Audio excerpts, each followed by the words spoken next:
Hugh. Hi, Dan. How you feeling? Good. You ready? Yeah, very, very ready. Yeah. So it's our first ever planner, strategic thinker, big brain. Oh, you're going to be right.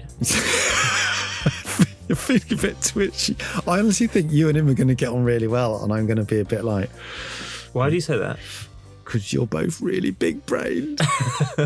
I'm big-brained, but in another way. No, you've got another big thing going for you. Thanks, mate.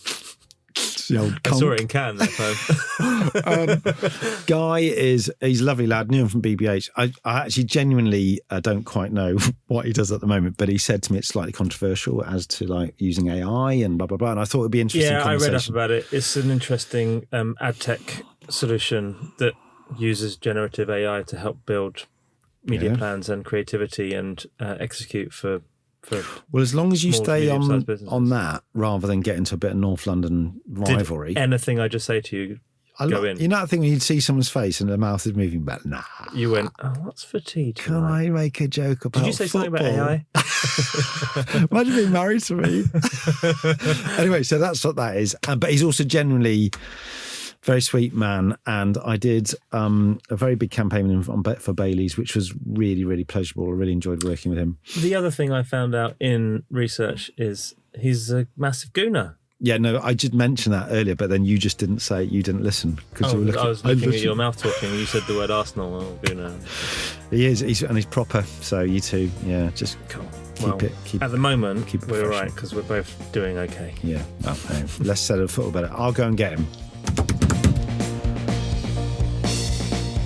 Guy Murphy, our first ever planner on the show. Welcome to Behind the Billboard.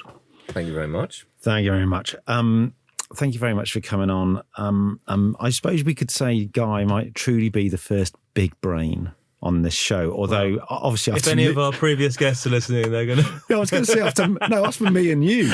Oh, right. But, the benchmark is really low, we are welcome. Well, I mean, we've had Sir John Hegarty, Graham Fink, Peter Suter last week. So, but I think, all those idiots. Yeah. And now we've got a brain on. I've got imposter syndrome already. No, don't. Hold on, I've got to turn this thing down. Sorry. Oh, my ears. Right. No, so it has been a long time coming because we've always talked about, broadening our offering on the show. We don't want to just have creative people, like as in creatives, photographers, illustrators, clients, etc. So we've always said we should have a planner. And I can't remember when did we go for that beer? How long ago was it?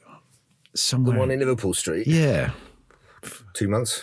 It feels like ages ago. And we're sitting there and we were going, oh, it'd be great to get you on. And guys, the best planner I've ever worked with. So we thought it'd be great for you to come on. So first we have to ask, how are you and what are you doing at the moment, Guy? Well, I'm rather intimidated by that introduction at the moment. I don't mean it. It's still a tosser, but yeah. That's okay. Better. Yeah, I thanks, feel much more at home now. I'm very well. Yes, all's great.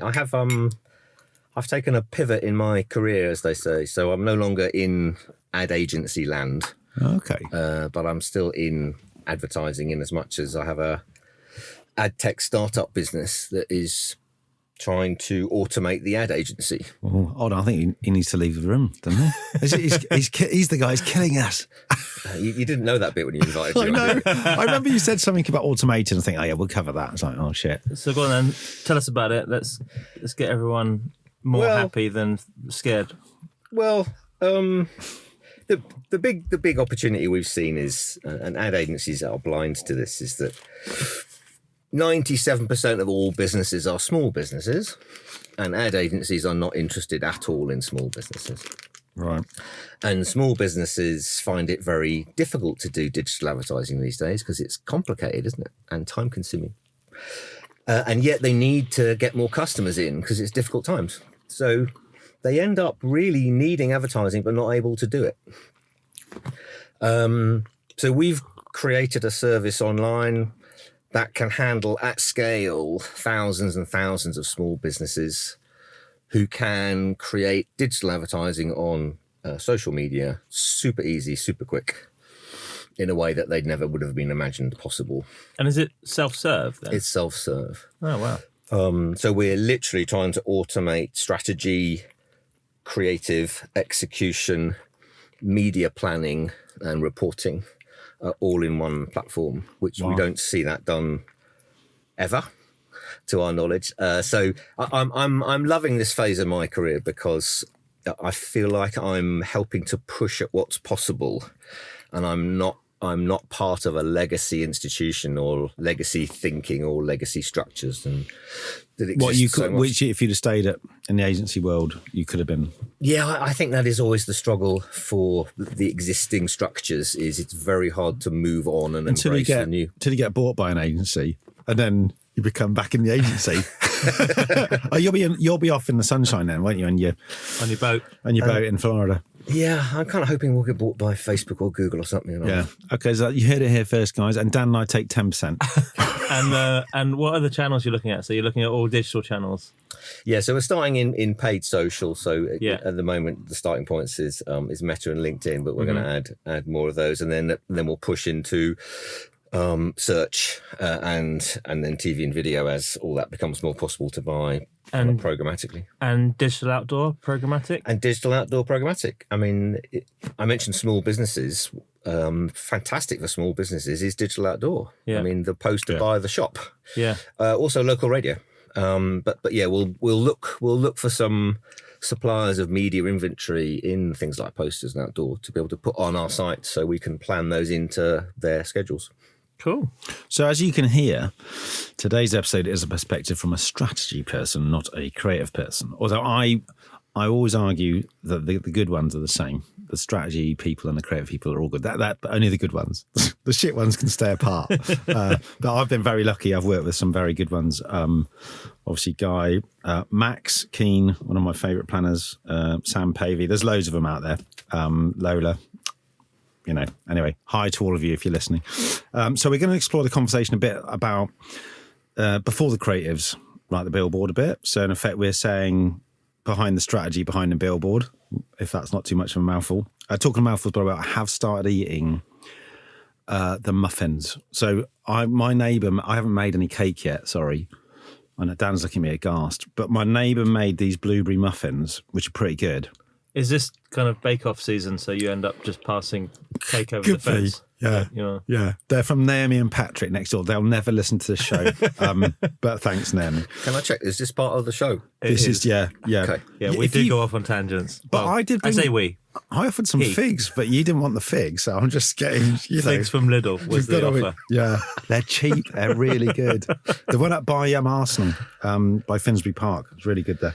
Anyway, so Guy also pointed out, because he's a smart bloke, that many of the listeners won't know who he is. So this is a new feature in the show we've called "Who the F is Guy Murphy?" You can say the F word if you want. Yeah. We've got I thought that might be a bit rude because guys, all right, who the fuck's Guy Murphy? Right, there you go. So from my perspective, so I met you, Guy. Hugh's now going to do his Michael Aspel impression. You're going to get a red book in a minute. No, it won't be long. So we, here behind the curtain, we met at BBH. And we got on well. I really liked working with you. But was that your first place, or did you work somewhere else? Sorry, tell us a bit. No, I did work somewhere else first. I worked at an agency called BMP. Oh, I've heard of that place. So the home of the planning. For any younger listeners, that's the agency that through many transitions and mergers and acquisitions became BMP. Became Adam and Eve DDB. Yeah, no, it's just Adam and Eve. No one says it, does it? No. Awful. So that was there. I mean, I've been super lucky at working at agencies where the creative talent has been just extraordinary. So of course that was John Webster was still there. Mm-hmm, wow. I think Trevor Beatty was still there. And then there was Nick Gill, Tony and Kim. Right. I mean, just some big names. So I was just a sprog, and I just kind of sat in awe listening to these people create. So how long were you there? I was there about 3 years. Right. That was my gig before BBH. And then BBH went on for, I can't remember who left first, because I did Saatchi's and then JWT, and then you popped up at JWT, even more wiry and wily and successful and global. And tell us about that. We got on pretty well. How did that work from BBH? How long were you at BBH then? So I do long stints in places. I'm very stubborn. Did you get any money? Did you get any money from BB8? No, the sellout. No, he worked for free. No, there's Worked with a passion about. there's a group of people. When you say that, you go. So I worked there for 6 years and missed out on the sale to publicists. Oh, okay. So if you stayed a certain amount of time, so some people, if you'd stayed there like Mark and Pete, I think Mark had been there about 18 years, got a good old slug. Well, people can correct me if you want, but did you? You don't have to say on air, but I did have shares. It's gone quite nice. It's got a really nice jacket and shoes. So, yeah. But you were asking me about JWT. Yeah. So you went from BBH to JW? Yeah, my career's partly been a journey from very local to very international, not through planning, just happen chance. So when I was at BBH, I was in London as deputy chairman, and then I was also in Singapore setting up their offices with some others in Tokyo and Southeast Asia. Wow. And that was my first experience of advertising out of London and creative geniuses outside of London. Yes. And then in my role at JWT, I was Global Chief Strategy Officer. That's when I really got to be around talents from everywhere. Yeah. Because it's a very big network and it's got a huge footprint everywhere. So it was an extraordinary set of people that I would have come across if I hadn't been at an international agency like that. So Craig Davis was the Global Creative Officer. Fernando Vega Olmos was there. Mayan Lo in China, Jaime Rosado in Puerto Rico, Beto in Brazil. People at JWT will know all these names, and we used to sit around in creative council sessions, 10, 15 of us, and there'd be these sort of creative gurus from parts of the world with reference points I didn't know, perspectives I had never imagined. And I found that a real kicker to creativity. Yeah. I remember, what was the guy's name? Bob from New York. Bob Jeffrey, yeah. Oh God, I remember being very drunk and making a bit of a stick of myself. And so, just going back to the BBH days and helping set up the other offices, was that to make sure the BBH culture transferred into other parts of the world in terms of that creative culture, fostering creativity and then obviously, cognizant of local cultures as well. Yes, exactly. It is that difficult balance of how do you maintain the things that made BB8 successful, and yet not simply imposing that on places where you don't know that it necessarily works, and that is a continuous challenge. And so yes, there was leadership that was part from London, and there was leadership that was also from Singapore. So were you taking the black sheep around the world? Yes. Kind of, to surmise, yeah. Yes. So I remember when we were there, it wasn't the black sheep. It was just towards the end, and Hegg started to really brand the place much more sharply, I suppose. What's your ethos and everything. And by, now it's like, that's it. That's the go. It's out the front, isn't it? And it was just But in those early days, as BBH hugely successful here, obviously, but as it expanded around the world, it's a hard thing to do at scale and speed. It's a tricky path.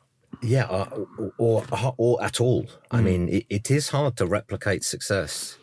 And you realise there was actually something very, very special about the London office.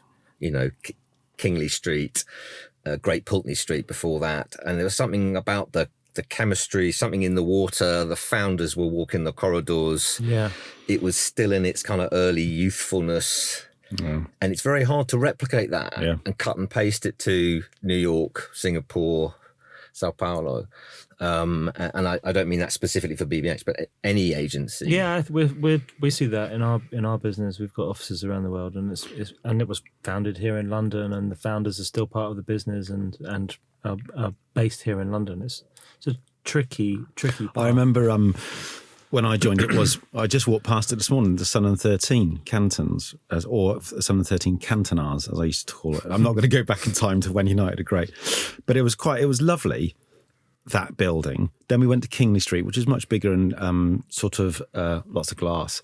And I remember we'd been in there about a year or something, and Nick Gorse and John Gorse and Nick Worthington, and they're an amazing team, obviously. And they were walking around. I remember John Gorse was quite sort of sullen at times. What do you think of the building? And I said, "Oh, it's great because I haven't had one fucking good idea since I've been in here." And he started to play, which is completely untrue because they did Polaroid and everything. But John was very like that. But it was about the move, from the sort of, Pulteney Street, where it was a little bit more parochial, I suppose. Then the big glass building, and then people go, "Oh, we're off to Singapore and New York," and we're going, "What? Fuck, what?" And it just. And was that part of the strategy? Send teams out around the world to kind of help? I don't know, because when Adam and I were sent to New York as some sort of punishment because we'd been seen inside Saatchi's flirting with Droga, trying to get a job there. So they said, "Oh, you're going to go to New York and work on a financial pitch." Which I'm not kidding you, was shit. But I mean, that aside, I think there was a mix of, you want some of the, the home team, but then you got to hire local to get, and there was some quite, because I think I left around this time, when BBH, I think we did America, and by that time we went, but the Singapore thing I must have missed. It must have been around then. It was Singapore first. Right. And then America. Okay, so there was. I think the strategy, to your point, was that the creative leadership needs to be local. But the managing director, CEO level didn't have to be. Yeah. And I think that's because, clients, especially in America, they kind of want to feel a talent that knows that market. Yeah. And every market thinks they're special.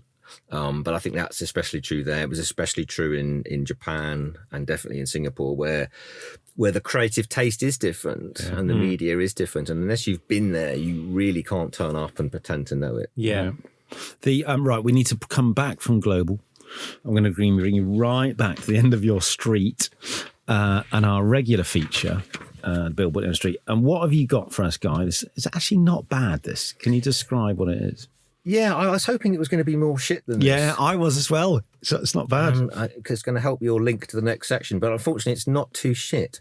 It's a fairly standard, conventional luxury goods ad for Paco Rabanne. Mm-hmm. And it's advertising a fragrance, I think, called Lady Million. Who doesn't want Lady Million? Yeah. And it's a site that exists directly outside our offices at 231 Shoreditch High Street. And what you can't see in that poster, told me this already. It's funny, is there's a huge pile of vomit directly in front of it. From another fashion brand. No. And that's because the poster site is next to a pub and a kebab house. And it's part of a bus shelter, so you can imagine the series of events that went to the creation. And someone probably put their hand on the poster to chunder next to it. Oh, I like that. That gives me a whole idea about interactive ad shelves outside. I mean, so do you think there's a slight mismatch with the media buying and the locale? Yeah, I was exactly to that point. I was quite taken and reminded by this of like how much posters are part of the fabric of a locality. Yeah. They're kind of, I've heard that phrase, street furniture, but they're real things in real life places where life goes on around them. Yeah. And they interact It's with interesting. them. So taking it back to your current business, Ossa. Working with smaller brands and thinking about getting them on digital out of home and getting them in the real world. We've certainly seen some of those direct-to-consumer brands, for example, loving out of home because all of a sudden their brand becomes real. They're so used to dealing with the digital marketplaces and putting things on social and talking to faceless humans behind their finger scrolling. Whereas when they get seen in the real world, whether they do a mural or a poster or something digital out of home, and they're walking to the tube and they see their ad, all of a sudden there's this excitement in either innovators or small brands or the one-man bands when they see that their brand is now out of home because it's real and it's in the real world all of a sudden. So they get excited about that. Yeah, totally. And sometimes it's easy to walk past some of the very basic benefits of outdoor, which is this visibility. Yeah. Just to state the obvious. But for a lot of people, just visibility is worth a lot. Yeah. To your point, brands that are not visible in shops, for example. And with visibility comes a sense of trust. Right. And that's worth a huge amount. And these are just very fundamental things that you could take for granted, and you get into very sophisticated arguments about other stuff. But just the basics of what posters can deliver, visibility and trust, is huge. And I think that trust factor is why we're seeing this kind of modern trend of CGI appearing on fake out of home, foo, as we were calling it the other day. Because all of a sudden I'm showing you a video of something that looks real, and I'm actually using the trust mechanic of the fact that it's out of home. And it's quite an interesting phenomenon that we're seeing on social right now. I think the Maybelline thing on the tube, with the if you brushes, go, that kind of stuff. If you go back one beat and go, when you see it, like for real, as a creative, you want to go, if it's any good, you want to take a photo and get your mum down or whatever, show your mates, and you see it, and then someone else might mention it, and that's great.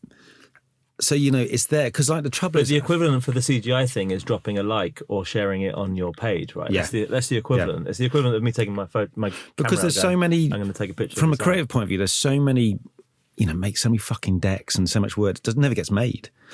And then even when a bit of work does get made, say, 9 times out of 10, if you're a new creative or it's early days, you might end up, it might be a bit social or a bit of digi. So again, it is real, but it's sort of, in a screen, there, and you can't, hey, come and look at the banner I did, guys. That the holy grail, I suppose, is film. But film is still weird because you'll watch it at home and you'll watch it somewhere else, and the poster still is the one where it's going, la, here I am. Yeah. And I'm here. But then the trouble is, like you just said, and you've said, Guy, and Andy Nairn said in his piece, which we might touch upon, is the fucking fakery now. So that fucks that whole thing, because you're going, great, here's my ad. But then now people are messing with that. And I personally don't like it. I like it for fun, pissing around and stuff, but ultimately it's a dangerous path to go down, and I'm sure we'll talk about AI and all that stuff in a bit, but that's just my bit. And from a strategic perspective, bringing it full loop, you go, where, from a brand safety perspective, if you're called out as fake, what does that mean for a luxury goods brand? What does that mean? So bringing it all the way around on trust, you go, okay, so Maybelline, well done. So what happened to Maybelline? Did they get a kicking or not? No, I mean, lots of people called it out online as fake. It's fake. Other people were surprised by it and shared it. I mean, it did phenomenally well virally, but I don't know that. I think the long tail of that and let's call it that breach of trust, where you faked something. Is unknown. We don't know what that's going to do to their sales. We don't know what's going to do to their brand. But for me, the reason I don't like it is because we don't know the damage it's doing to out of home trust, which obviously impacts me. And you're not getting paid. We don't know the damage it's doing to a brand if you're and you're not getting paid. Well, no, we are getting paid because we do stuff anyway. Yeah, I know, but it's not.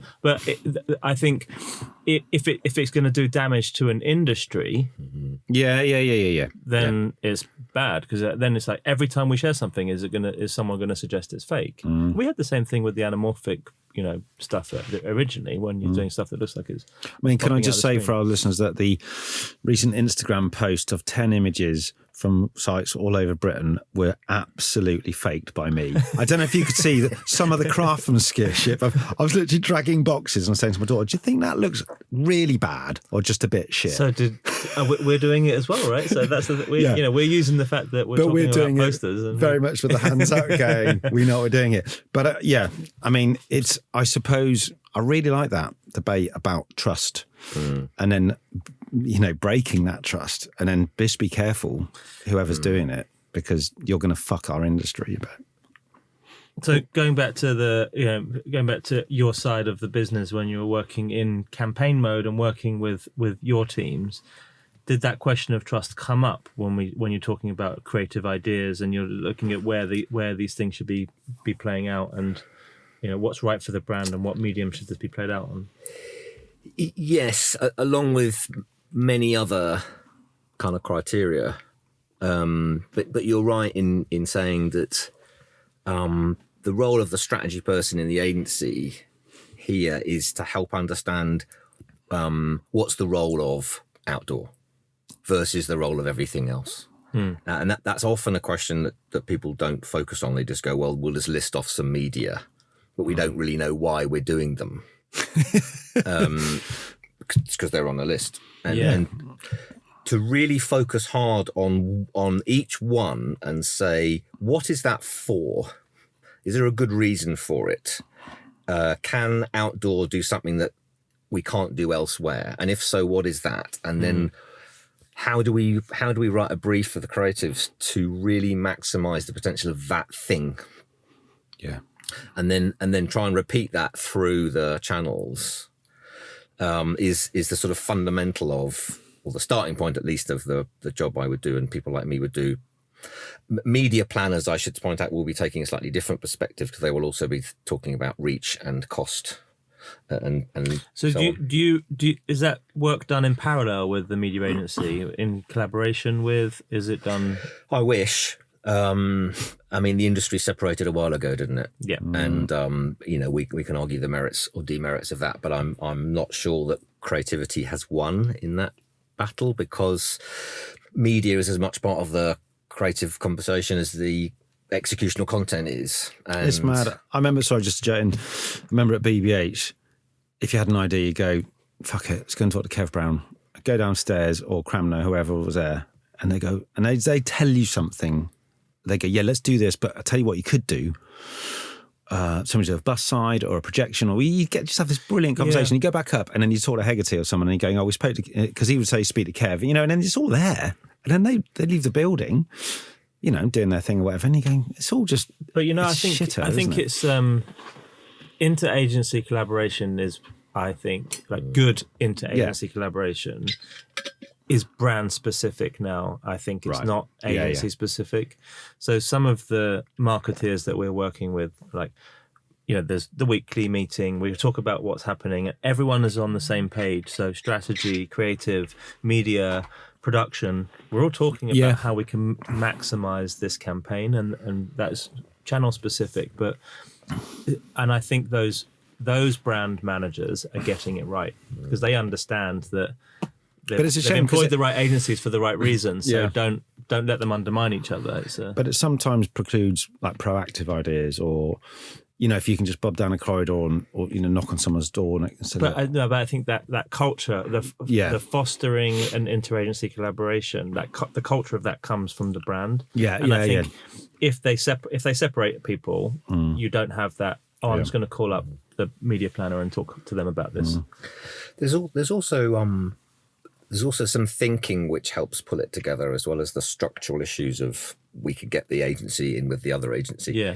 And so, the jargon of consumer journeys, communication ecosystems, et cetera, they're concepts which try to look at how everything works together rather than in silos. And intellectually, that helps everyone focus on all the pieces and how all of them fit, whether their particular agency is doing those pieces or not. And I think so that sort of those intellectual tools help pull people together. But I think still the P&L difficulties, the P&L differences of agencies still pull that apart. Yeah. But there's some thoughtful stuff which is making this be much more integrated and holistic, I think. We need to interrupt with some creative work. So we're going to talk about 3 campaigns you've worked on quite a lot on billboards, and then we're going to go back a little bit more into strategy of work. So we're going to start, actually, funnily enough, BBH Singapore, but in Japan. Yes. Is that right? So just briefly for the listeners, this is a fantastic campaign. I can't believe I've never seen or heard of it, but it's called the Big Scanner, and it's for Levi's Japan, and you literally would go in and scan yourself on the world, one of the world's biggest scanner, and then you would be creating an original of yourself.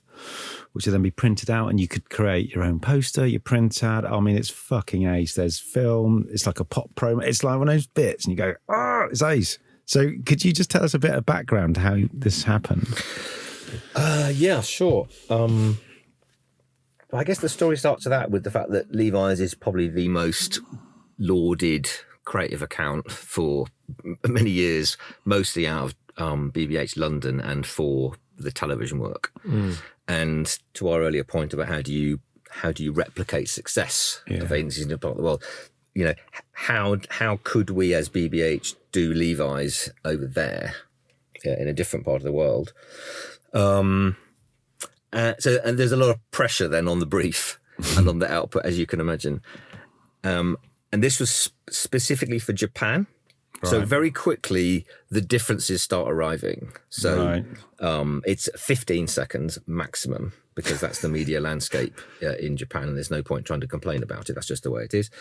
And there will be a celebrity, and it's this guy, Takuya, because that's the way Japanese advertising works. Don't complain about it. So already you've got two quite big mandatories on the brief. Right. So it's not exactly a clean slate. So you've got quite a lot of executional things to work with already. Yeah. And then always Levi's briefs, although I'm not in the best place to talk about all of them, but my knowledge of how that account has always worked historically was that the brief was pretty much about originality. Yeah. The original genes. So it was kind of, over to you, creative team. Here's the problem of do original in an original way again. And it's quite tough to help out there. But that was the brief again. So there wasn't very much to go on. But these guys had the idea of photocopy yourself. So when you say these guys, let's talk about the team. Scott McClellan and Lisa Glasgow. Scott McClellan and Lisa Glasgow from BBH Singapore. Thanks. Sorry, go on. That's okay. And I think the creative director was Stanley Wong. Okay. In the office at the time. So credit to all of them. And the kind of slightly curious creative logic was, if you photocopy yourself, you're photocopying the original, but it's a copy of the original. Yeah. So you slightly get caught in how exactly is this supposed to work. But we could still think about this in terms of, originality and copies and play with that. And especially with people, so you've got everyone's original styles. It's like it runs all the way through it, doesn't it? Yeah, because every single act is an original, because every person is. So I know what you're saying about the copy. It's like, but it's a copier. It's got to be original. So that was fun. But I mean, this is an example, I think, where people hopefully like myself in the agency, and I should mention a man called Sudeep Gohil, who was on the ground in Japan at the time, where actually you're helping after the team have had much of the idea rather than before. You could be helpful at any point in the process, but afterwards. So there's an idea about the scanner. What do we do now? Yeah. Well, we need a scanner, and none of them are big enough to photocopy yourself. I mean, you could probably get your arse on it on a Christmas party in the UK years ago. Yeah. And so we went in search of, what is the world's biggest photocopier? Which is one of those wonderful things you get to do in advertising that you never do anywhere else. In that moment, you go, we're in Honda land, Nike, we're in a place where, how the fuck do we do this? Which has got to be the most exciting place to be, right? So we found the biggest photocopier in the world in Korea. That's handy. At least you're in the same area. We got it flown to Tokyo. Really? And we were then able to put bodies on it. Right. And photocopy them. And then you go, so what are we going to do now? We've got this giant. Yeah. So, why don't we put it in store? Yeah. If you buy a pair of the Levi's, you can put them on and get on the photocopier. You've created then a poster of yourself that you have with your jeans. That's an original, because no one else is one of one. Yeah. And then of course we can then do a piece with the celebrities themselves, Takuya and all the many others that we used in the campaign, to create a set of sort of photocopy poster content that can go anywhere. I could just quickly play this for us. Sorry, listeners. Here we go. We'll put the link on the description as well. This is the TV spot. Oh, cool. It's up against the wall as well. It's up against the wall. Or was that on the TV? On the TV, it was up against the wall in the shop. You had to... You have to lie on it. Because I can, just to go back a beat, sorry. You go, 15 seconds, celebrity, not in England, going, I imagine creatives, the old school. But then when you look at the campaign, it has none of that. For me, it has this really audacious But with idea. restriction comes creativity, Exactly. right? But I didn't even think, because I suppose at that point, if the brief was just TV, but from it comes, so you were going to say, like, there's so many other bits that come off of it, right? Yeah, I mean, I think that's the kind of beauty of how that creative development went, was that the first thought wasn't a thought in a medium. Yeah. It wasn't, here's the telly ad. Right, yeah. It was, here's a thing, Yeah. a photocopier, and it's something to do with originality. What could we do with that? And then, because it started there, it then has the potential, because it's neutral of anything, to bend it and twist it into all of the different media we needed. I mean, for me, the most exciting is to go in a shop, put a pair of Levi's on, and then photocopy yourself. And then, not only I got the jeans, I've got this fucking poster on myself. I mean, that as sort of, this is a while ago as well. A long time ago. So I'm getting An stuff. integrated campaign before they were called integrated campaigns. And then you could running start, multimedia. you could put yourself on Instagram, you could project yourself everywhere. It's just, pre-Instagram. it's brilliant. It's brilliant as a medium and neutral idea, but then, for this show particularly, I imagine you took some of that content and made them into billboards. You could make your own billboard. How did you get there? It then got pushed out into, digital out of home, because, the fantastic Shibuya Crossing type sites and locations. It was extraordinary in print. Yeah. It was point of sale then in all of the Levi's stores around, Shibuya and so on. And then I think they had the technology at the time to make it wallpaper on your phones. Wow. Nice. Wow. So people had their own photocopy of themselves or Takuya on their phone. Did it win loads of awards? Because if it didn't, it should have. Is it a bit ahead of its time? Well, yeah, you find campaigns like that sometimes. You go kind of, where's this been? This is... Well, that was my reaction when you sent it to me the other day. I was like, not only is it...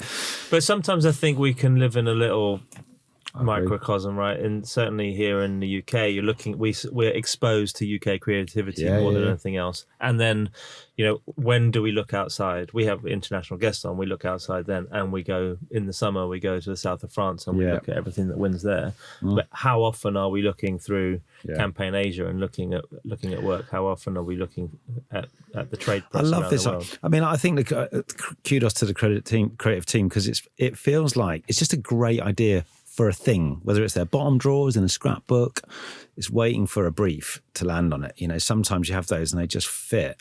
But in a way, it is a very, this is an expression I learned from you, hardwired to the brand.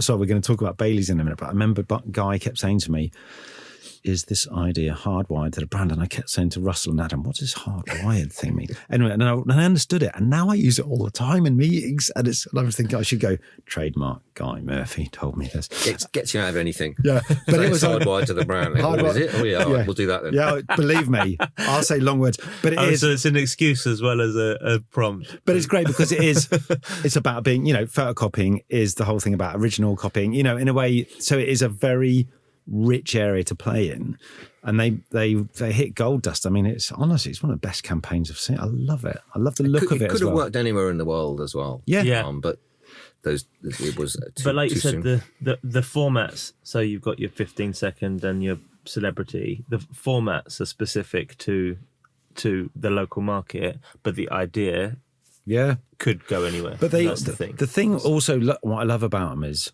and I was never very good on this because I'm not as cool as some art directors, hard to believe, copywriters. It looks fucking great as well, because you could have shot that and gone, oh yeah, it's like someone's laid on a photocopier. But the way it's all got mashed up, like there's a DJ here, DJ Quiet Storm, and he's holding two discs, and they've become really sort of fractured. Yeah, and then the sort of level of detail in it, the teams have done, like everyone's obviously very good looking, which is good, but there's people with tattoos, and that you can just see the imprints of parts of their body which are sitting on the glass. And again, it just makes it, you're just sitting there going, we're just sitting there in front of it. That's where the originality comes through, doesn't it? It's very good. Well, I could pass this next one over to one of you two. I don't really want to talk about this. So Bailey's Luscious Lips. Listen to your lips. I don't know which team did this. Yeah, it's a bit of a shocking, wasn't it? You saved it, yeah. So you guys worked together on this one. We're going to talk about Hugh's work. Hardwired to the brand. So we worked on it. Russell gave us this global pitch, which was one of the scariest things. He said, you'll be all right for this. And we're like, I think Alison wasn't that keen for us to do it. And he said, no, you're the people for it. And then we met Guy on it. Obviously knew Guy for ages. And it was a tiny little team, actually. It was Guy, Alison, me and Adam, Shady, the planner, and then we had sort of Bruno and Ronnie, but below us a bit. But we went into battle, and I reckon it was definitely the scariest meeting we've ever done, because we got to the end, and we had to do this thing in New York. Scariest meeting with client. Because they're in New York, and the whole of this wall, it was like early tech, was New York. And that guy called Rob, there was this big cheese, and everyone kept saying, make sure you talk to him. And he'd really hurt his back or something, or he had some weird coat on. Every time I get me and Adam going, you've got to do this bit now. And then Guy would come in and just do this really good bit of strat. Anyway, blah, blah, blah. We won it. And it was ace. And that was the pitch to win the client. Yeah. And the line was, there was a moment when Guy came in and said, if it's about lusciousness is lips. We got to the line, listen to your lips. That's fucking it. QED, hardwired, whatever. And we were up and running. And we just did every gazillion idea on lips in the Prezzo, and it just, but it was a great lesson for me in how to, to run stuff. And yeah, thanks. I remember when now you say it, small team. How often have we found small teams are much better at creating and moving on and judging and recreating than the big teams? By small, I mean small in number. Yeah. But yeah, Bailey's, I mean, this was another of those ones where I think the contribution that strategy made to this was actually to help sell it. And again, you forget how important that is. And not sell it in terms of just doing some sort of intellectual schmoozing and jazz hands about it, but just trying to get the client to fundamentally understand why, of all the solutions any agency is going to tell you, it's this one. Yeah. And I mean, it was, pretty simple stuff. We just did some research that said, what word do you associate most with the word luscious? Remember, the brief from the client was, it's about luscious, don't go anywhere else. So it was, who could execute luscious? And people could say whatever word they wanted that would go with the word luscious, but then we'd offer them, is it luscious hair? Is it luscious fruit? Is it luscious whatever? And one of the phrases was luscious lips. And it just so happened that the research came back and 80 odd % of people said that it was luscious lips more than anything else. And it was an absolute gift when that came back, because you go, right, I can stand up in this pitch and I can say, if you want your brand to stand for this thing called lusciousness, then not only is there evidence to think that it goes well with the execution of lips and the word lips, but you'd need a reason why you'd need to put it with anything else. Yeah. Because that scores so lowly. Yeah. So it was this sort of very satisfying way of going, not only is it this answer, it can't be the other answers. Yeah. And you have that lovely sense of, you've promoted your own agency's work and you dissed all the competition in one go. Yeah. And again, this is not sophisticated strategy. This is just using tools to help sell that appeal to clients' sense of rationality, not just trying to talk things up for the sake of it. Yeah. I think I've been doing it quite a while, but it was one of those big moments in my career, right? Everything fitted into place, and you go, I can salute this a million times. And like you said, I can stand up in front of you and say, sometimes when you're pitching or you're selling a campaign, you're sitting there going, yeah, well, mate, it could be, but it could be something else. And whereas this is sort of became slightly irrefutable.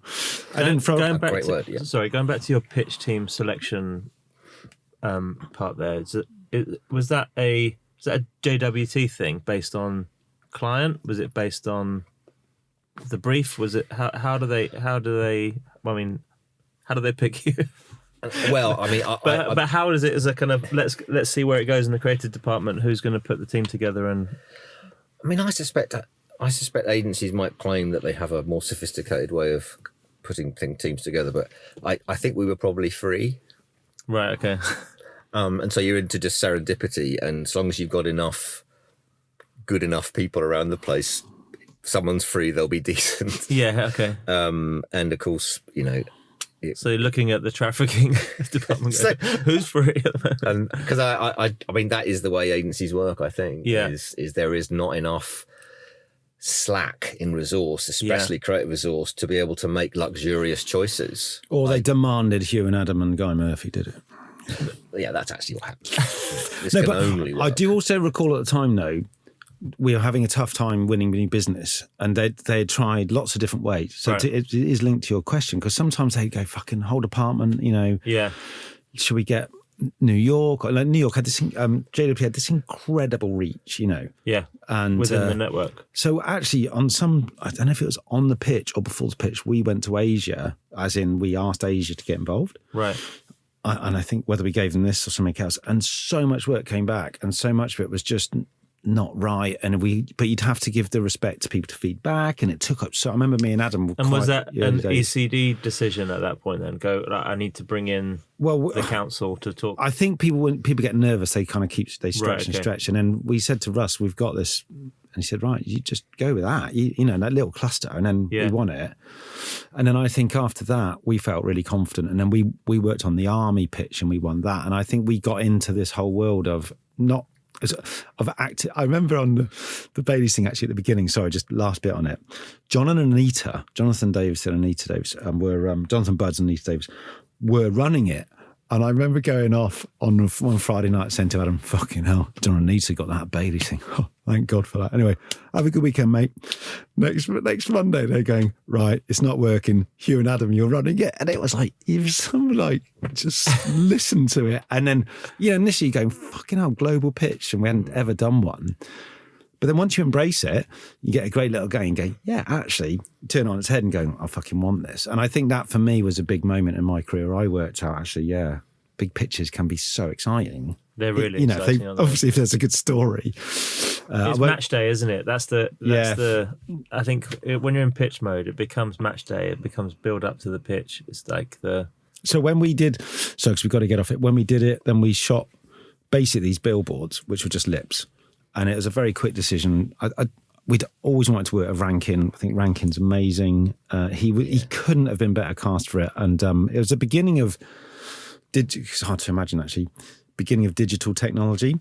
So he would take a photo and within a millisecond it would be on his screen, which at the time your brain couldn't quite understand. And he would just change ever such tiny little things. And Adam and I could have booked a hotel around the corner and stayed there for 2 weeks because we weren't needed. The guy Rankin's fucking brilliant on this stuff. And was it only billboards? No, there was TV, there was an animation, and there was print. I don't think there was any sort of other stuff. It was just big, but big launch. You get this line out. And the saddest thing was, Guy, I don't know if you remember. So they would always go from either lusciousness, so, lips and liquid and ice and all close up and to social occasions. And we sold this in and it went great for a while. And they went, yeah, but we need to see people on social occasions going, no, you don't. You just need to do lusciousness. And that's what we were briefed for. And then they went back to BB8 and I think they went back to JWT. And every time they couldn't make the mind up, could they? There was a thing about songs we had to do. Oh, and every time you kind of see, there's a very strange advertising campaign at the moment about it when a load of women just say Baileys at a barbecue. They're doing murals at the Don't need an moment end line. around the Halloween. But those were all right. They were brilliant last year, yeah. Anyway, let's move on. It's hardwired to the brand. It's very, I've heard. Noticed. Could be hardwired to anything else. We're going to talk about Audi now briefly. And it's a campaign where, Russell Ramsey talked about it when he was on. Hello, Russ. And it's about using parts of the car as well. You tell us, guys. Like, was it called jewelry? You said, yeah. The sort of internal code name for the campaign was the jewelry campaign, right? And it kind of it helped, I think, set up what later became known as the design campaign, Right, okay. which lasted a long time. I mean, the background here, again, I mean, I don't know why I'm highlighting these campaigns because there was no great strategic thinking in them. But I do remember some things that definitely helped the creative output. And in this one, it was, again, the client saying, we're going to do some posters. Kind of agency, what do you want to do next? And, you know, it would be all too easy to go straight to, well, can we get a briefing from you, client? Yeah. The next meeting would be a briefing. We'll take notes and you talk. Right? And I think what we did next was to try and set the conditions and make sure that the conversation about posters from now on for Audi was only going to be about creative quality. Right. And that might sound like a silly thing to say, mightn't it, if you're in a creative department of related like BBH. But how easy is it that the creative quality part of the conversation gets lost in timing and process and other priorities and yada, yada, yada, yada, right? And like, so we literally spent like a very long time just sitting looking at the world's greatest posters with the client, who I think was David George at the time. Almost imprinting on all our minds, but most notably the client's mind, that it's these kind of objects that we want, these great objects that are posters. Here's another one. Here's another one. Here's how they work. Yeah. Just priming the client for look I was for going to say things like priming. this. Yeah, it's an interesting sales technique, isn't it? For when we end up in there with creative, you're priming them with stuff that you know is going to resonate. Yeah, make it clear how the work should be judged. Yeah. And so we literally did it by the benchmark was, is this as good as those great posters? Yeah. I mean, I'm not saying that's the only criteria one should use or it works for everything, but in this instance, it completely cleared the way for Russell and the teams to be able to do all those things you always want to do when you're doing posters, which is to sort of clean, simple, minimalist, kind of joyfully beautiful. Instead of where we might have started, which is, you know, headlines, you know, what's the big idea? How are we going to show a car? All those normal stuff. And it was about being able to showcase the car as if it was a luxury good. It was a piece of jewelry, and using posters as a sort of little, like a window onto a part of the car, like you might look at a diamond engagement ring in a store. Yeah, I mean, that's really interesting here you say that, because like you're saying, like Dan was saying as well, that you get people into the mindset of that place. So you're starting somewhere completely different. Normally go, oh yeah, what's the line? What's the car? Which car? You know, shit like how big is it? And oh God, what colour? You know, and you're going, if you start where you've started, you don't, but it's all about having a good product and having a good client to ultimately not go, well, can we just on the bottom put the Quattro logo? And then what about a website and possibly a hashtag? I mean, that's not going to hurt, is it? Did you manage? Was that there then in those days? You know, website, hashtag?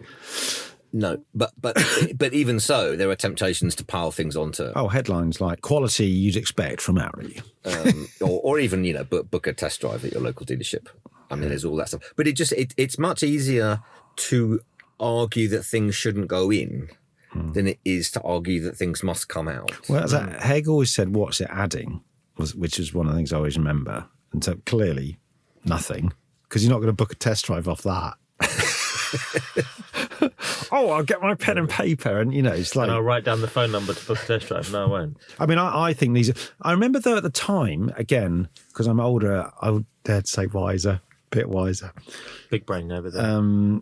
I think at the time, I'd have gone, "Where's the fucking narrative? You know, what's clever about that? You know, because I was in that very aggressive, competitive nature in that department. And probably didn't have a mature enough brain, or not being a client to go, or you know, like yourselves going, this is another way to approach it. And I don't think at the time, I think there wasn't mature enough to go, look, treat it like a fashion brand or a luxury good. What? Eh? No, it's a great car. And Stephen Vick had done number one. And you always had to have that clever twist to something, or you had to have a visual thing, you know, like the skull and crossbones saying it's a fucking evil car. You know, it's great. This just went, There it is. It's beautiful, and that's what I think I love. I can say about it now. Apologies to anyone I didn't say it to. Did you find when you were working on the strategy for this that you end up in the creative review sessions with creative teams or the creative director, or is it once the strategy was done, it kind of formed the brief and everyone ran with it? Was there kind of...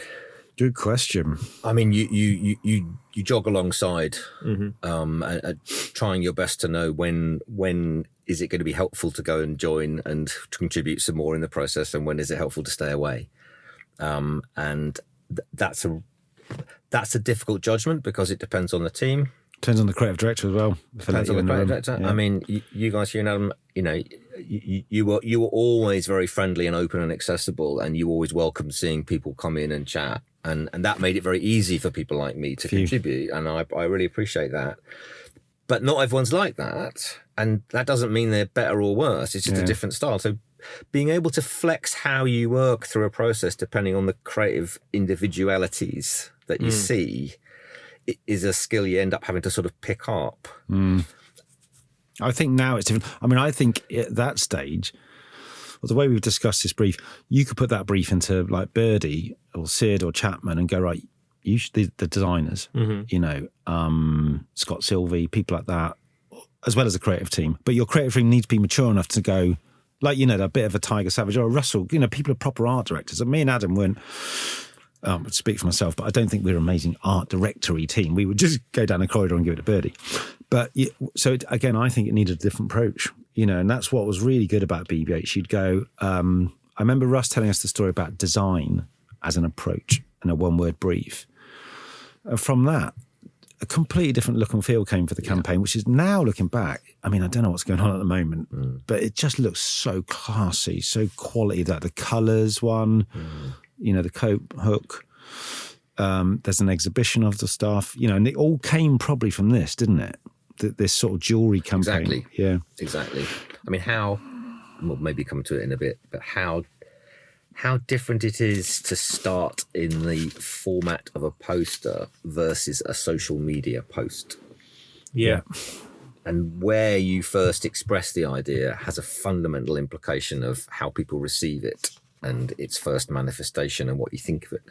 Yeah. And that starting like that set the tone for so many things. Where I think if it started as a post on Facebook. Well, also the trouble I've found is it doesn't always work like this. BBH in its pomp, this is it. It's all thought through. But sometimes you get a brief and you come up with the idea, and by the end someone goes, oh yeah, they've built a load of press ads, 28 falls. Hey? But this is a TV ad. Yeah, no, there's a problem. So, yeah, but it shouldn't have been approved. That you're trying to unpick the whole thing. And I remember thinking, so many times thinking, what are you thinking? This is not. And then you start again, or another team goes on it, or I don't know. It's it'll be nice to think every campaign and brief was like the way you described it. I think that's probably you had a client for so long, so trusted. Audi are going to go, all right. Point. Whereas there's not much time now, is there? I don't know. Right, we should move on from this lovely work into another section. So I have to be very transparent here. And Guy nudged us a couple of times to say, obviously a planner. So we have talked actually at length about some brilliant creative work, but we want to talk about, seeing the industry from a strategic point of view. So I suppose, have we touched upon this already? A bit, I think. But the question is, how do you see the out-of-home industry from a strategic point of view? What's the what are the things that, you've obviously been in the industry a long time, worked at some amazing agencies and now have your own startup, and you think about out-of-home as part of the work that you're doing and have done. How do you see the industry, the state of the industry right now from a strategic perspective? Well, I mean, if we focus in on out-of-home specifically, that helps narrow the ability to answer the question. I mean, I just observe first, I think posters have become or out-of-home have become a smaller part of the conversation. And so just literally, what does that mean? That somehow they've lost some saliency. Is that clutter? Is that because there's ad clutter elsewhere? when I say not part, a smaller part of the conversation, I mean the conversation with clients, Right. Okay. and within the agency, Right. and I think it just suggests that the agenda's moved on somehow, and obviously it's moved on with digital transformation and now the advent of technology and what AI can do, and it just feels like out of home hasn't kept up with that somehow. And the excitement of what's new and what can be done now doesn't seem to be linked to out of home so much. And what's happened is this much more, as I mentioned earlier, holistic view of what advertising campaigns are now. And there's so much going on that is not about a specific medium. And this obsession with consumer journeys, of course, and customer experience. What's the whole thing? Not just what's the ads. What else are we doing in communication? How is that going to link to? How is it part of the story? How is it part of the wider? Yeah, and all our other digital assets. How's it going to work Yeah. with search? How's it going to work with our website? How's it going to work with our e-commerce? And so people have stepped right back to think of it in total. And it's very hard in that instance to focus on any one medium. Yeah. But it certainly hasn't focused in on posters that's come to the fore. And the obsession, of course, is on social media, paid social media, and how that works, because there's so much data that can help. And the inform conversation. personalization. So you've got in the social world, you can be hyper targeted about your ad spend, only attack the 26 to 29-year-old females in Glasgow. You can hone in on your message, and you can pay very little to get your 1,200 people. And there's a battle going on exactly to that point between the direct response model of advertising, and the, let's call it, brand building or Mass awareness and mass fame, awareness. Yeah. I think they call it mental availability. Oh, I like that. Piece of advertising, style of advertising, and of course with the advent of digital media, direct response advertising became much more dominant and fashionable, and now dictates most agendas. Yeah. Because it's very measurable, it's very accountable. It has a story about it that says you only need to talk to the people you need to talk to. There's It's no precision, waste. isn't it? It's yeah. And they claim that's the reason for it, and there's some truth in that, of course, but it's not either or, because you also need to speak to people who are not buying at the moment because they might buy in future. So there's a lot of benefit in not just seeking to target buyers now who will respond now. There's a lot of benefit in talking to a much broader audience who will buy later. And letting them know you're there, yeah. And these two models have been fighting each other now for a very long time. And I think, as I see out of home, it needs to decide where does it stand here. Because I see it, and you'll know more than me as you're inside that industry, I see it kind of wanting to ape the direct response model. It wants to be very measurable now. I saw something about analytics of footfall, close to poster sites. How can we prove someone who saw the poster went into the shop that the poster was advertising, right? Effectiveness studies are just are the thing that's helping sell out of home at the moment, and that's partly down to the digital footprint that you leave behind when you've been potentially exposed to a poster and then have gone on to buy or or moved into a different location. I mean, I think it's good to want to be accountable. It's good to be able to explain what the money achieved. That's all good stuff. But it makes me worry that the posters are kind of on the defense. They're trying to play catch up with digital media, digital paid, and that there probably are some catch up things to do for sure. But the future can't be about posters, somehow follow the same formats and structures and philosophies as social media advertising. Yeah, we're not going to end up in the Minority Report, hey, John, get a Guinness ad, right? We're going to end up... We've been talking about this kind of for a while. We talked earlier off air about dynamic digital out-of-home advertising, mass personalization, understanding audiences and mindsets, whether it's not targeting Hugh as he's going through Euston Station, it's targeting all the people at the Euston station at the moment and what they may be affected by. So if there are train delays, should we change the way we talk to people because they're going to be angry, because they're going to be milling around for longer in the concourse? What can we do? Can we use longer headlines? Can we change the imagery? Can we know it's sunset. We know they're probably thinking, well, I've got half an hour now to go and buy some dinner on my way home. You know, what should we be doing? So mass personalization is what our data can tell us to target messaging better. I love that because, and to your point, Guy, sorry, I don't know if I'm robbing off another little section, but that's the power of the hyper-local poster, both as creative and, you know, in production and media and all that. I love that idea. If there's a delay, or can run longer headlines, give a bit more in-depth articles from Sky News or whatever. And then to your point, that's more, I don't know, you can have that on your phone, but it doesn't feel quite as collective or, you know, response. So you could say, just picking up on your point, the sun's come out, that I love Pim's O'Clock, where they tell you all the pubs in London where they've got the back garden. And that feels very real, and that's a point of difference for digital out of home. My beef is it, I don't know whether this is what you're getting at. So we've talked about this. I'll just chuck a bit of video on. Yeah. From, where's the video? So another agency in Amsterdam have done a TV, and an agency in Miami have done other things. So just, can you just like change the 3 seconds at the end and go, fucking hell, this used to be this brief should be the most exciting thing in the agency.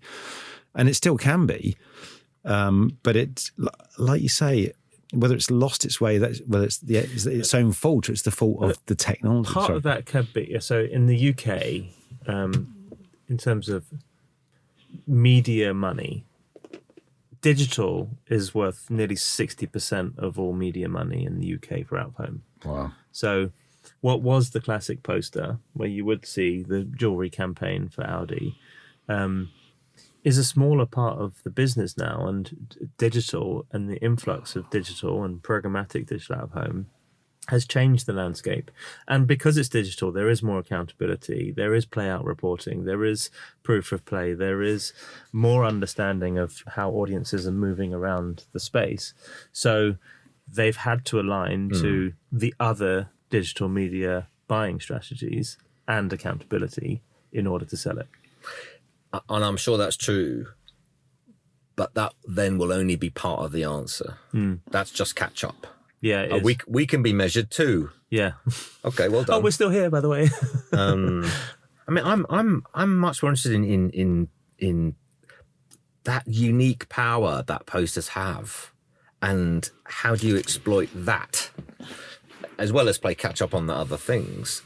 And we've touched on some of these already, but I mean, there's a very old phrase called the peacock effect, which relates to posters and some other media too. But just the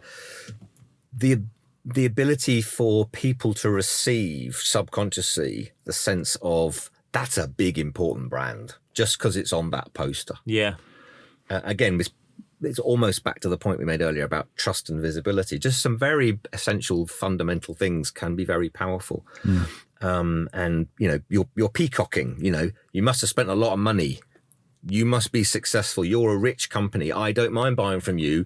I have confidence that you will have a good product because you're obviously rich and successful. It's interesting because that's exactly, you know, in the US, because the rules are different around advertising. It's how political campaigns are won and lost. It's all on out of home because that's the trusted mechanic. Wow. The posters go up. You know, the famous Obama poster was everywhere, and that's exactly what you're talking about there, is that, you know, if you're a successful person, Donald Trump, your poster is everywhere for this election, I'm going to trust you with my vote. I mean, you know, it can go horrendously wrong. Make of that what I will, by the way. We are not Trump supporters.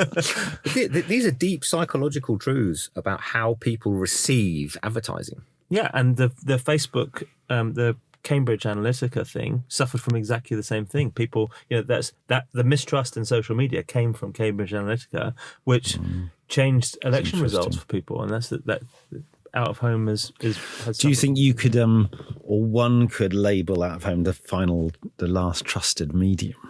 I suppose you can't because of the fucking fake out of home shit that's now landed. But prior to that, you know, it's really interesting listening to you talk about it, because it is, you do get that. You know, even if it's one poster or, doesn't have to be a national campaign, you see one, you go, oh. I don't know. I think it's probably the last broadcast medium. TV is more inherently digital than ever. Yeah. And, linear TV, very few people watch linear TV anymore, and everything's on catch up. And Unless it's football, which is less a big slug of the show we haven't gone to. Arsenal fan, Spurs fan. Yep. Yeah, Arsenal second in the league, Spurs top of the league. So I just want to put that out there. This is just a precursor to that conversation. I'm not involved in football anymore because it's more golf and rugby from my side. Right, we're going to have to get towards the end. Honestly, you could sit here for ages. I could go and get some pints in, just get them around the table. I'll probably get some 20 more lights. Well, let's talk about the future of Out of Home though, before we finish up. Because I think we've talked loosely about kind of how advertisers and agencies can exploit billboards, and you talked about the peacock effect. I think it's really nice. But what does the future hold if we're 5 years down the line and we're just, for example, we're only just scratching the surface of AI? What does the future hold for the medium and for outdoor and digital outdoor? Yeah, I mean, it's hard to say the answer to that question for any of the media that's going on at the moment, and the possibilities are still becoming somewhat clear, but who knows where the technology is going to take us. I mean, the general point, there's absolutely no doubt in my mind that generative AI technology is going to have a fundamental influence across all advertising industry and all advertising agencies. I don't think this will be the fad of conversation that people have often said it might be. It's another Bitcoin, it's another NFT. It won't be like that. And whatever its abilities are to create now, which people are critical of, that they are only going to significantly exponentially increase in their ability to create increasingly good to great work. And that's a very uncomfortable thing to say in this company and for your listeners, but I do think that's true. It's not going away. No. It will become more and more of everything. So you have to start there. Yeah, accept it. And then work backwards, not the other way around. To go, how can we employ it a little bit now and a little bit more tomorrow and a little bit more the next day? And because you just end up with all these legacy issues. Yeah. And what that means is that all the content can be automated. It will all perfectly fit all of the formats beautifully. There'll be no format. That's in terms of the content of it. But in terms of how it can play out, it can, of course, be linked to all sorts of other data sets. And I think you mentioned this a little bit earlier. I mean, the data sets that exist around an environment, crowd numbers, weather, what's happened that day, just real life, that can be part of the algorithms that can dictate what can appear and when and why and to whom. And you're sort of tailoring the use of the media to life nearby. Yeah. And I think that's a really exciting thought. It's like a sort of membrane. The poster is a membrane between the life nearby and the creative content within. Yeah, because if you create, I love that. Because you go, right, there's a big game on at Wembley. There's 5 possible things that are going on. Something in the news, the weather, something that's japping on the pitch. I don't know, blah, blah, blah. And then you have 5 files ready. You'd have to go back to the agency, go, quick, write a headline about Rooney. He's, you have it all lined up. I mean, I know agencies do that anyway, but it still doesn't feel like it. Like you watch so many. So the live sporting event is the thing you don't watch later on because you're not part of the conversation. So at those moments, whenever you see, the digital boarding or stuff like that, you still feel like it's not as live as it could be. I think it's the same principle applies to anything. And I think, you said earlier on that posters are the fabric of our society. They're on the streets. They're real, right? Whether they're pixels or paper, it doesn't really matter. But as we know, the city changes, and it changes in real time. The traffic changes, the weather changes, the tube delays change, and as things change, people change. Yeah. And as people change, audience mindsets and numbers change. They swell, they shrink. When it rains, they go inside into the shopping mall. When it's sunny, they're out on Oxford Street. Yeah. All of those things play a part in an AI modeling for Correct. Not just creativity, but media planning. Yeah. Correct. And so joining those things up, and you've got something super powerful for out of home to respond to in real time as people move. Yeah, I think that's the good bit. And I think that's we haven't talked about this at length. We had Nils Leonard on, who was really actually positive about it. And did say, it's brilliant. It can be, if you see it, I think, this is my bit, if you see it as a tool to help you in your creativity, that's fine. Because ultimately, it is not going to write the zigzag. It won't do that. I don't think it will. Because you think to have... If you train it, it will. I know. But you see, I read that, I think Hegarty said this thing, or someone else I was listening to the other day said, AI can only work off, and by the way, I'm feeling nervous saying anything like this because I'm shit on this, but AI can only have everything that's in the internet at the moment, which is quite a lot, right? But so when you're trying to create something new, like you said earlier, you don't want to just talk to the people you know already. You might want to change those people's minds over there by acting in a completely different way as a brand would act. So you might do something which has never been done before. I think so that won't be from AI because it's on the internet. But so take it outside of AI, there are loads of brands who use this fail fast, right? Yeah. So fail fast, you learn a lot, you get it right the next time. The same's going to be the case for AI. Don't take all the successes and think you're going to get success, because there will be failure, and then AI will learn from failure and get it right next time. The more they can make it like the human brain, it will. But so in summation, so it could help us, it can hinder us, the industry. Well, it will be us. Yeah. I mean, but there's a journey to get there, and I'm interested in how you talk there about it'll never create something really unique. And I think right now people are, as you say, trying to judge it against that benchmark. Oh, but it can't really do anything great yet. So what's the point? Don't care. And I think that's because the advertising industry is obsessed with one quality standard only, which is great. And if it ain't great, it doesn't matter. Mm-hmm. And then do you then take a step back into real life and you go, let's think of all advertising that happens now in the world. Most of it's shit. Yes. Look at your feed, right? But what AI can definitely do, it can take so much of the work that's not good for lots of simple nuts and bolts reasons and professionalize it. And it can make a lot of very average work good.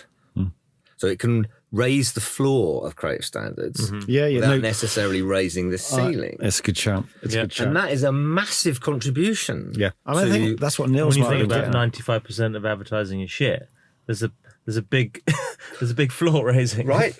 So a large amount of revenue there. Why are we being a bit mean about it and going, oh, well, you can't do great yet? Yeah. Well, you can do quite a lot already that's just good. Yeah, or just and that's better than the shit you're seeing now is right. fine. And just from a point of view of like this having better looking work in the world, that's nice.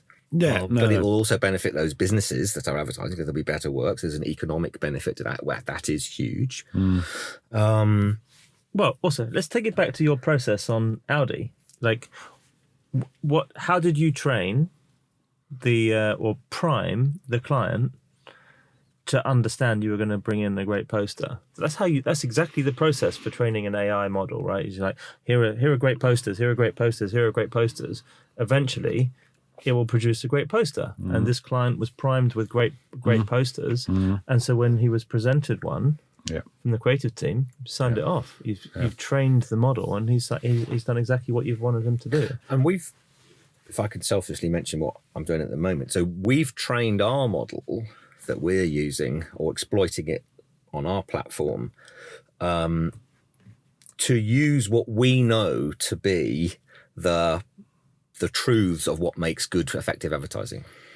So in the world of ad tech, it's mostly been dominated from tech with not much ad. Yeah. And we're kind of in a much more balanced view where I am now, where we want to maintain what we know can create effective work and put the technology there to exploit and make that happen.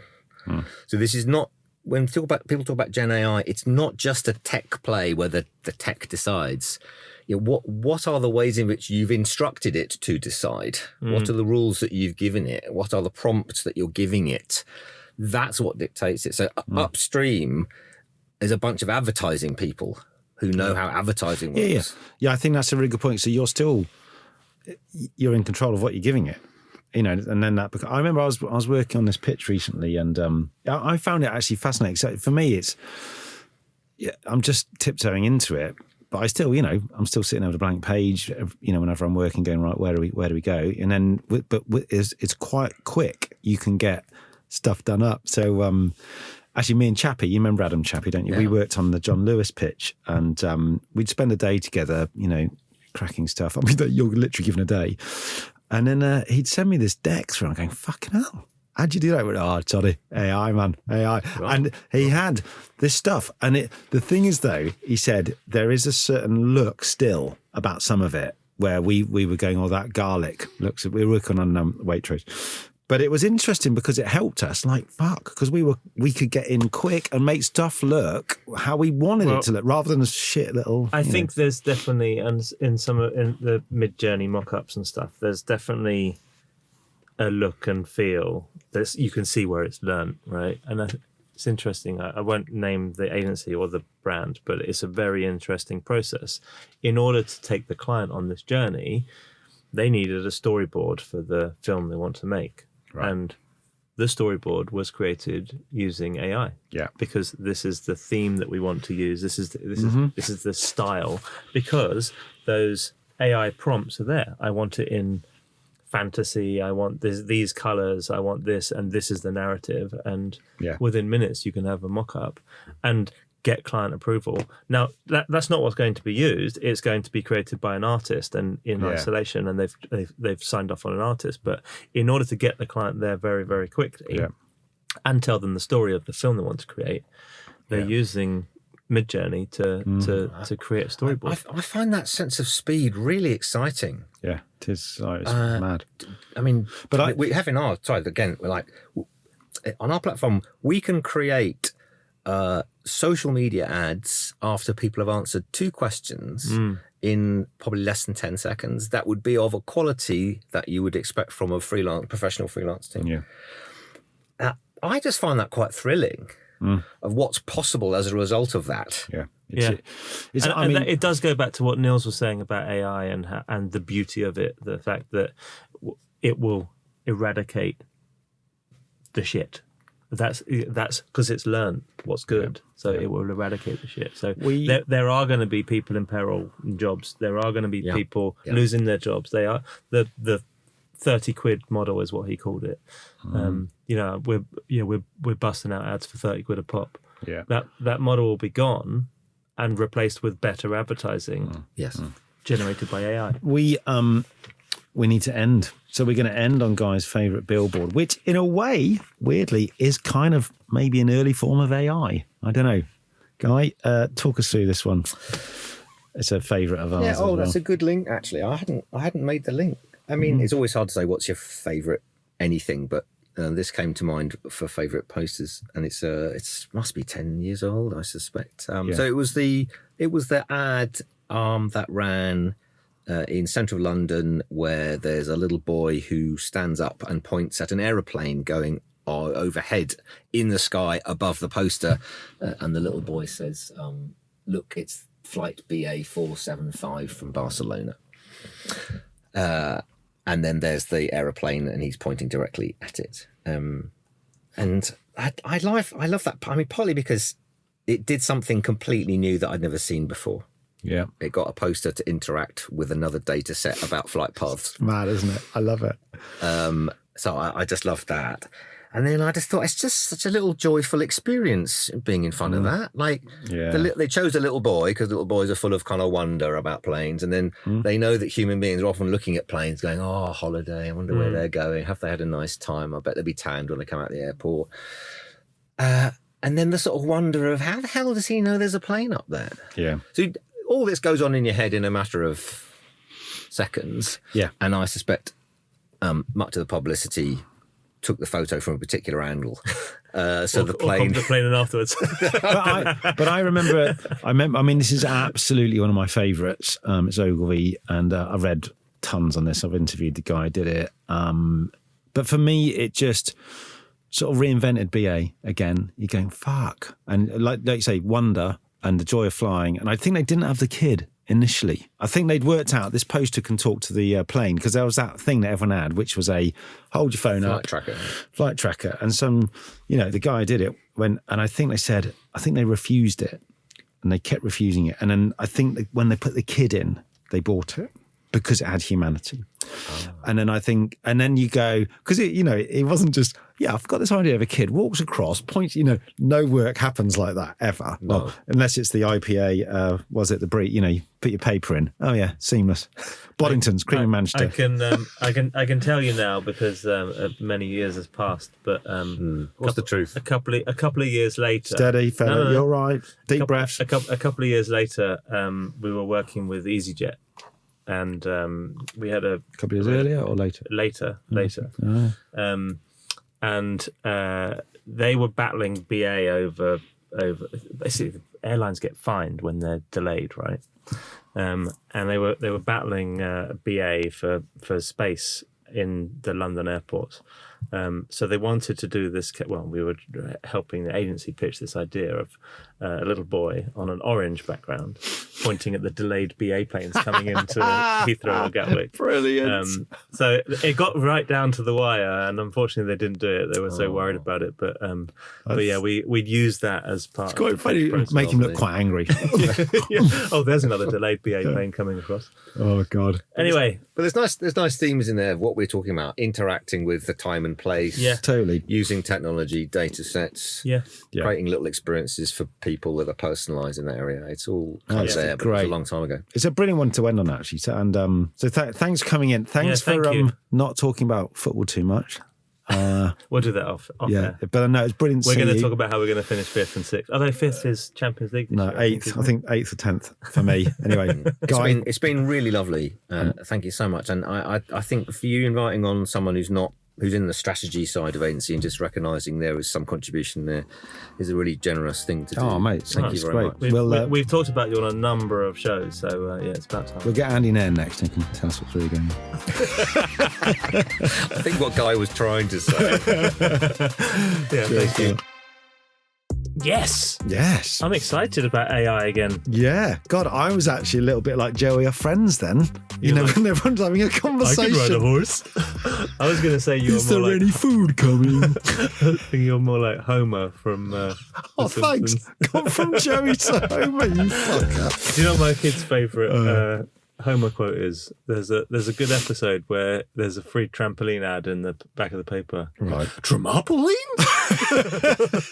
Free trampoline? That's fucking brilliant. And they keep saying it. When someone says something stupid in our house, they go, trampoline?